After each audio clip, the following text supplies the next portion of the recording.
अस्सलाम वालेकुम, मैं हूं रज़ा मेकियान। आप देख रहे हैं IR की न्यूज़। आइए जानते हैं आज की कुछ अहम अपडेट सदीक जान साहब से।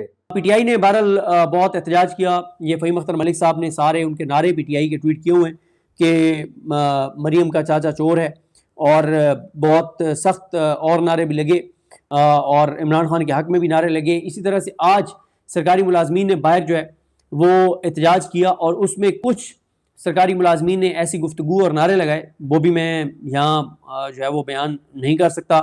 असद उमर साहब ने कहा है कि जी क्रक्स क्या था, खुलासा क्या है, लुब्बे लुबाब क्या है इस जो बजट तकरीर थी वज़ीर ख़जाना की। उन्होंने कहा ये उनका क्रक्स ये था कि मेरे बॉस यानी शहबाज शरीफ बहुत ग्रेट हैं, और उनके जो बॉस हैं शहबाज शरीफ के, वो तो बहुत ही अजीम हैं, और ये दोनों इतने अजीम हैं कि ट्रंप इन दोनों की जो है वो तारीफें करता है। एक और चीज़ बड़ी इंपॉर्टेंट है, मेरे सामने आ गई है। मुमताज़ भट्टी साहब ने ये ट्वीट किया।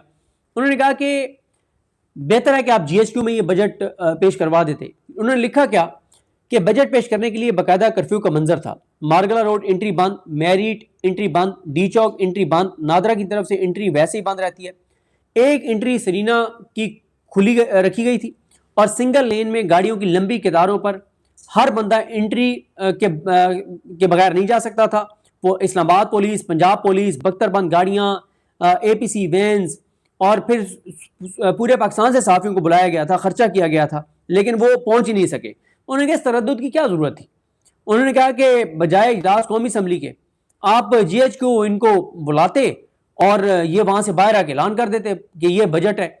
तो उन्होंने कहा कि कौन ने मान लेना था, कौन से किसी को जुर्रत है कि किसी ने एहतजाज करना था और सवाल पूछना था। और उन्होंने कहा अगर ये गरीब मुल्क के मुलाजमीन की तनख्वाहों में 7% इजाफे की नौबत आ गई है, तो सिक्योरिटी पर इतनी पैसे खर्च करके आपको क्या मिला।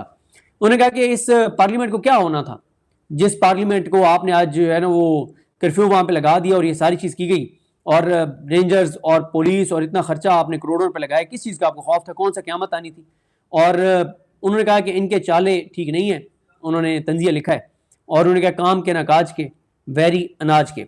और बिल्कुल, और आज सरकारी मुलाजमीन की तनख्वाहों में सिर्फ 7% जो है वो इजाफा किया गया है। अपनी तनख्वाहों में 300-300%, 600-600% इजाफा, कई गुना इजाफा, और सरकारी मुलाजमीन की तनख्वाहों में 7% इजाफा। महंगाई देखें कितनी बढ़ गई है, और तनख्वाहें इन्होंने देखें कितनी बढ़ाई हैं। अच्छा, इसके अलावा इन्होंने मैं कुछ फैक्ट्स एंड फिगर्स कुछ और जल्दी जल्दी आपके साथ शेयर कर दूं। आज दुनिया न्यूज़ में हरीम जदून रिपोर्टर हैं, उनकी खबर लगी हुई है कि पाकिस्तान में फीकस आमदनी खित्ते में सबसे कम। पाकिस्तान जो है वो वियतनाम और बांग्लादेश से भी पीछे रह गया है।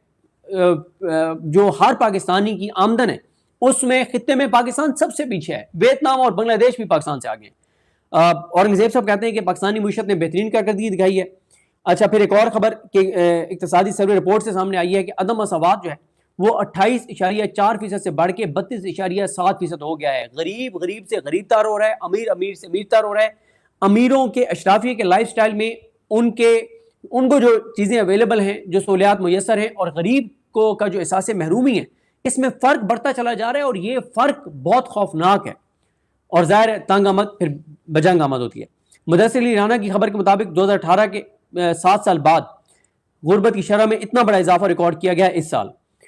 इसी तरह से हुकूमत की अपनी सर्वे रिपोर्ट ये कहती है कि सबसे ज़्यादा गुर्बत बलूचिस्तान में, जिसकी शरह 47% है। फिर हम कहते हैं कि ये बलूचिस्तान में क्यों एक्सप्लॉइट किया जाता है लोगों को। जब गुर्बत 47% होगी तो लोगों को तो एक्सप्लॉइट किया जाएगा। फिर उसके बाद जी आगे आ जाए कि हुकूमत ये कहती है कि 8,483 रुपये या इससे कम जिसकी इनकम है ना, वो है खत गुर्बत का शिकार। खत गुर्बत से नीचे वो है गरीब, जिसकी आमदन 8,484 रुपये है महीने में।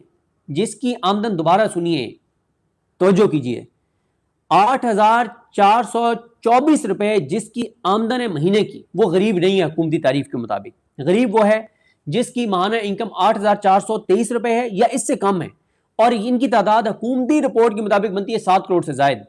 और अगर आप एक्चुअल देखें तो इस वक्त जो गुर्बत के शिकार लोग हैं वो कोई 13 करोड़ के करीब बनते हैं। हर दूसरा पाकिस्तानी, और मुझे ये बार बार इसलिए एक्सप्लेन करना पड़ता है क्योंकि मैंने ये देखा है कि लोगों को इसके हवाले से क्लैरिटी नहीं है कि खत गुर्बत से क्या मुराद है, कि कौन खत गुर्बत से नीचे है। एक उसका इंडिकेटर यह है कि जिसकी आमदन पूरे महीने की 8,423 रुपये से कम है, وہ غریب تصور ہوتا ہے. اور دوسرا، جس کو اپنی عمر کے مطابق جتنی خوراک چاہیے زندہ رہنے کے لیے، اگر اس کو وہ خوراک پوری نہیں مل رہی، اس کو بچوں کی تعلیم کے لیے جو پیسے چاہیے وہ اس کو نہیں مل اس کے پاس، اس کو گھر کے اخراجات کے لیے جو ضروری اخراجات کے لیے پیسے چاہیے وہ نہیں ہے اس کے پاس، تو اسے کہتے ہیں کہ یہ خط غربت سے نیچے ہے. آپ اندازہ لگائیں کہ 13 کروڑ لوگ پاکستان میں بچوں کو 2 وقت کی روٹی باعزت طریقے سے دینے کے بھی قابل نہیں رہے. یہ دیا ہے اس نظام نے پاکستان کو، اس رجیم نے پاکستان کو. 59 لاکھ پاکستانی، حکومتی فگر یہ ہے کہ ان کے پاس روزگار ہے ہی نہیں. 59 لاکھ حکومت خود مان رہی ہے جن کے پاس روزگار ہے ہی نہیں. اور 13 کروڑ وہ ہیں جن کی آمدن آپ ایسے سمجھ لیں کہ مہینے کی راؤنڈ اباؤٹ 10,000 ہے. جن کی 10,000 ہے وہ 13 کروڑ ہیں، اور 60 لاکھ تو وہ ہیں جن کے پاس روزگار ہے ہی نہیں. یہ ملک کی صورتحال ہے. زرعی اور صنعتی شعبے کا ہدف اس سال بھی پورا نہیں کر سکے، اسے اچیو نہیں کر سکے. پھر اقتصادی سروے رپورٹ کے مطابق پچھلے 2 برسوں میں، یہ مدثر علی رانا نے خبر دی ہے کہ پچھلے 2 برسوں میں یہ جو حکومت ہے اس نے 8,192 ارب روپے کی ٹیکس چھوٹ دیا ہے اشرافیہ کو، مراد یافتہ طبقات کو. 8,192 ارب روپے.